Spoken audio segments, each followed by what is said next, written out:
வணக்கம் நண்பர்களே. டாக்டர் பாலகிருஷ்ணன், கோவையிலிருந்து இந்த பதிவுங்க. பொதுவாக ஜோசியரை பார்க்குறப்ப பார்த்தீங்கன்னா தசா, புக்தி, அந்தரம், சுக்ஷமம், பிராணன் அப்படின்னு சொல்லுவாங்க. இதெல்லாம் என்ன அப்படின்னா, திருமணம் நடக்குமா, எந்த காலகட்டத்தில் நடக்கும், எத்தனை வருஷம் ஆகும், எத்தனை மாதம் ஆகும், எத்தனை நாள் ஆகும், எத்தனை மணி நேரம் ஆகும், நடக்குமா நடக்காதா அப்படின்னு சொல்கிறது தான் இந்த தசா, புக்தி, அந்தரம், சுக்ஷமம் சொல்லுவாங்க. எந்த காலகட்டத்தில் அது நடக்கும், அந்த மாதிரி நடக்கிறப்ப ஒரு தசா நடக்குது அப்படின்னா என்ன மாதிரி மாற்றங்கள் ஏற்படும் அப்படின்னு தான் தெளிவாக சொல்லக்கூடியது அந்த பதிவு. கவனமாக பாருங்கள். இப்போ ஒருத்தருக்கு புதன் தசா நடக்குது அப்படின்னா, புதன் அப்படிங்கிறது ரெண்டு விதமாக பேசுவாங்க. நகைச்சுவையாக பேசுவாங்க, புத்திசாலித்தனமாக இருப்பாங்க. புதன் பலமாக இருந்தால் இதெல்லாம் இருக்கும். இளம் வயதினுடைய நட்பு உண்டாகுமா? ஒருத்தருக்கு புதன் தசா நடக்குதுன்னா செக் பண்ணி பாருங்க. தாய் மாமனோட புதன் மாமாவை குறிக்கும். டைரெக்டாக ரிலேஷன்ஷிப் ஏற்படும். அடிக்கடி மாமாவை போய் பார்க்குறது, வரவு செலவு பண்ணுறது இதெல்லாம் இருக்கும். எஜுகேஷனல் இன்ஸ்டிடியூஷன் அவங்க கூட கான்டாக்ட்ஸ் ஏற்படும். முக்கியமான நிகழ்வுகள் எல்லாம் புதன் கோரையில் தான் நடக்கும். மிதுனம், கன்னி லக்னம் அல்லது மிதுனம், கன்னி ராசி இல்லை பிறந்தவங்களோட கான்டாக்ட்ஸ் தொடர்புகள் ஏற்படும். புதன் தசா, புக்தி, அந்தரத்தில் பிறந்தவர்களோட தொடர்பு ஏற்படும்.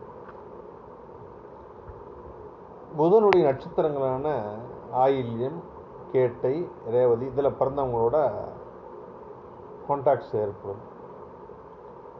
புதன்னா விஷ்ணு ஆலய தரிசனம் ஏற்படும். பெருமாள் விஷ்ணு பக்தர்களோட ஒரு கான்டாக்ட்ஸ் டெவலப் ஆகும். விஷ்ணு பெயர் கொண்ட மனிதர்களுடன் தொடர்பு உண்டாகும். பச்சை நிற வஸ்துக்கள் சேர்க்கை உண்டாகும். பச்சை நிற ஆடைகளை அணிவதில் கூட விருப்பம் ஏற்படும் சொல்றாங்க. உல்லாச பயணங்கள் செய்வதில் விருப்பம் உண்டாகும். பசுமையான பிரதேசங்களை காணும் வாய்ப்பு உண்டாகும். புதனுக்கு பச்சை பசேல்னு இருக்கும். பத்திரிகையாளர்கள், எழுத்தாளர்கள் போன்றவர்களை சந்திக்கும் வாய்ப்பு ஏற்படும். புதன் எஜுகேஷன், பிரிண்ட் மீடியா இதெல்லாமே குறிக்கும். அதனால் இந்த புதன் தசை, புக்தி, அந்தரம், சுக்ஷமம் இதெல்லாம் நடக்கிறப்ப பார்த்தீங்கன்னா நீங்கள் ஒரு சோதனை செய்து பாருங்கள், ஆய்வு செய்து பாருங்கள். 90% பலன்கள் சரியாக இருக்கும். 100% என்னால் சொல்ல முடியாது, அது இறைவனுக்கு மட்டுமே தெரியும். 10% நம்மளுடைய கர்மா, அவர்களுடைய கர்மா. சரிங்களா?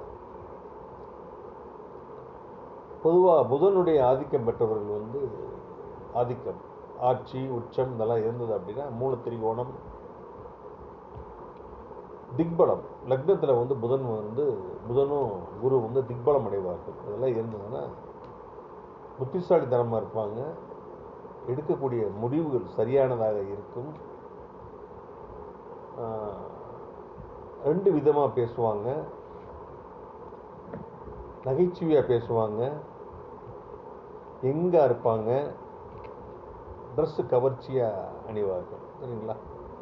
இதெல்லாம் புதனோட தாக்கத்தில் ஏற்படுத்தக்கூடியது. புதனோட தசா, புக்தி, அந்தரம் ஆய்வு செய்து பாருங்கள், கமெண்ட்டில் போடுங்க. மீண்டும் ஒரு நல்ல பதிவில் நான் சந்திக்கிறேன். நன்றி, வணக்கம்.